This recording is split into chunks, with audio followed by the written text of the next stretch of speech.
Olá, mais um encontro do Kairos com Deus. É um prazer você estar conosco mais uma vez. Quero te pedir que você se inscreva no canal, compartilhe então esse vídeo. Estamos falando de discipulado nas grandes cidades e hoje estaremos falando sobre a questão espiritual do discipulado. Muito bom você estar conosco nesse dia e eu quero desejar que Deus possa te abençoar rica e poderosamente. Voltamos a falar então desse tema que mexe conosco, o discipulado das grandes cidades. Veja bem, estaremos agora adentrando um pouco mais, de forma profunda, esse discipulado e as implicações que trazem ele dentro da questão da multiplicação espiritual. Existem vários exemplos bíblicos que mostram isso. É muito difícil para nós identificar como gigantes de multiplicação, como Paulo e Pedro, fizeram discípulos ao longo do tempo. Pouco de nós exercerão tão grande autoridade e poder espiritual como Paulo. Fundou muitas igrejas e teve uma vida toda voltada para isso. Ainda mais poucos pregarão como Pedro. Lembre-se que na primeira mensagem do apóstolo, 3.000 pessoas foram salvas em um só dia. Mas isso não pode servir de desculpa, nem ao menos que você fique triste. Mas não poderemos deixar isso nos desencorajar jamais, pois há homens e mulheres na Bíblia com quem podemos nos identificar na tarefa de fazer discípulos. E você vai observar no nosso encontro de hoje a multiplicação espiritual que existe no discipulado. E um dos maiores exemplos é André. Inclusive, eu quero te desafiar, nós estamos vivendo na PIB de Realengo a Operação André. Você já fez lá a sua inscrição, colocou lá os nomes. Aqui está um bom exemplo de como o André, nos evangelhos, estava sempre trazendo pessoas para perto de Jesus. Ele estava à procura. Achamos aqui, com isso, consequências eternas do que André era dentro da chamada multiplicação espiritual. Um dos exemplos mais claros é que ele levou Simão, o seu irmão. Esse irmão, que posterior vai se tornar Pedro, e foi um gigante na multiplicação. Então, André encontrou o menino cujo lanche de Jesus multiplicou. Você deve lembrar, inclusive temos uma música, 5 pães e 2 peixinhos. Quem estava lá? André. Os bastidores, eles são, talvez, a melhor maneira de você, então, exercer os seus dons de ministérios. E quando os gregos disseram, Senhor, queríamos ver Jesus, sabe quem estava lá? André, mais uma vez. Perceba a importância de André na multiplicação espiritual. Contudo, foi ao alcançar seu irmão Pedro que o ministério de André se estendeu até os dias de hoje. Lá no Pentecostes, o apóstolo Pedro vai evangelizar milhares de pessoas e essas pessoas se convertem e eles vão se espalhar pelo mundo e tudo isso começou com André. Você pode ser um novo André dessa geração. Você tem potencial para isso, dons para isso, e eu sei que Deus quer te usar nesse tempo para isso. Com isso, nós precisamos compreender que existe multiplicação no mundo espiritual. Lá em Atos capítulo 8, vemos a igreja de Antioquia, quando os judeus se convertem através da evangelização pessoal deles. Quando Pedro cresce em graça depois da ressurreição, tudo isso começa com André. Isso é multiplicação. André para Pedro, Pedro para milhares de judeus convertidos em Jerusalém, e temos aí a igreja de Antioquia. Todas essas conversões, batismos, toda essa recompensa recai sobre André.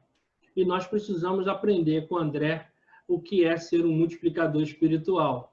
Perceba nessa próxima imagem, onde a gente vai compreender melhor esse exemplo de multiplicação. André para Pedro, para samaritano, para gentios, e aí, se você fizer o inverso também, Pentecostes, gentios, samaritanos, e nós vamos chegar então em João capítulo 1.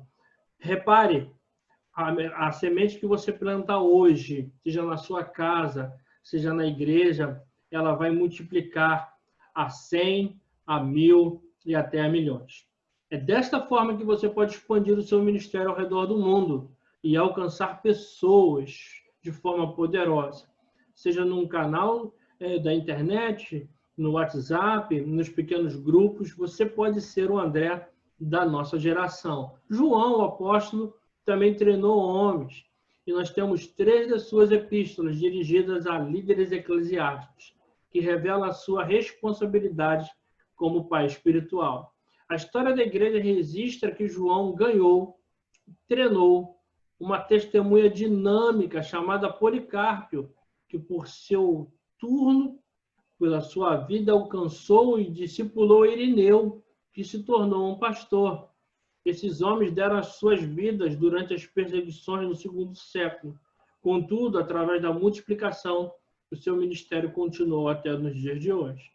Lembre-se que você está aqui e você serve a Jesus, você foi alcançado pela graça através do discipulado. E aqui vemos mais uma vez a questão da multiplicação espiritual. Outro exemplo é Barnabé, em Atos capítulo 4.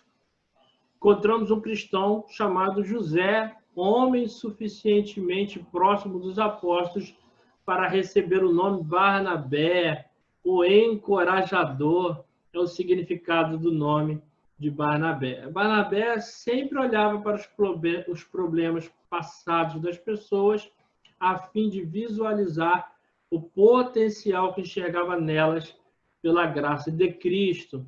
Quando Saulo viaja para Jerusalém, todos tinham medo do apóstolo. Então você imagina o apóstolo Pedro, apóstolo Paulo, perseguidor da igreja, já havia matado várias pessoas ou consentindo com a morte de outros após a sua conversão. Existe muito receio. E aí, uma das pessoas que apostam nele é Barnabé. Por causa disso, repare o que aconteceu. Barnabé aposta em Saulo, Saulo, que vira o apóstolo Paulo, vai se tornar um grande homem e vai chamar João Marcos e vai chamar Timóteo, e nós estamos aí nos dias de hoje. O nosso último exemplo espiritual é o próprio Jesus, que vai chamar 12 pessoas, vai apostar nessas pessoas, e essas pessoas serão os discípulos, e estamos aí com os discípulos de Jesus, e nos dias de hoje você é discípulo de Jesus. Conta-se, inclusive, uma ilustração, uma história real, de que Jesus, após a sua morte, ao chegar aos céus, os anjos estão decepcionados com o ministério de Jesus nessa terra. E dizem: mestre, o Senhor, em que fracasso, depois de 3 anos não fundou igreja, não fundou nenhum departamento, não produziu, então, várias igrejas, você só teve esses 12 discípulos. E o pior, um negou e o outro o traiu. Que fracasso! E a resposta de Jesus nessa ilustração conta que ele disse: tudo que eu tinha que fazer eu já fiz. Agora é tudo com eles. E foi de fato. Os apóstolos levaram à frente o ministério de Jesus e por isso estamos aqui até os dias de hoje. Queridos, assim como Barnabé decidiu discipular seu sobrinho João Marcos, quando Marcos abandonou a primeira viagem missionária e Paulo recusou-se a dar a ele uma segunda chance, queridos, é hora de darmos a segunda chance e discipularmos novas pessoas. Talvez você tenha sido, de alguma maneira, sentido alguma decepção ao longo disso, mas não desista. A semente que você plantou está germinando. A semente que você plantou está para nascer e você vai colher os frutos. E mesmo que você não veja, esses frutos vão permanecer até a volta de Jesus. Então, fica aqui o nosso encontro do dia de hoje falando de multiplicação espiritual. Você é importante nesse tempo para multiplicar a palavra do Senhor. Faça isso. Compartilhe essa palavra. Compartilhe o link dessa transmissão. Assine o canal. Deixe seu like. E seja o novo André dos dias de hoje. Fique na paz. Nos vemos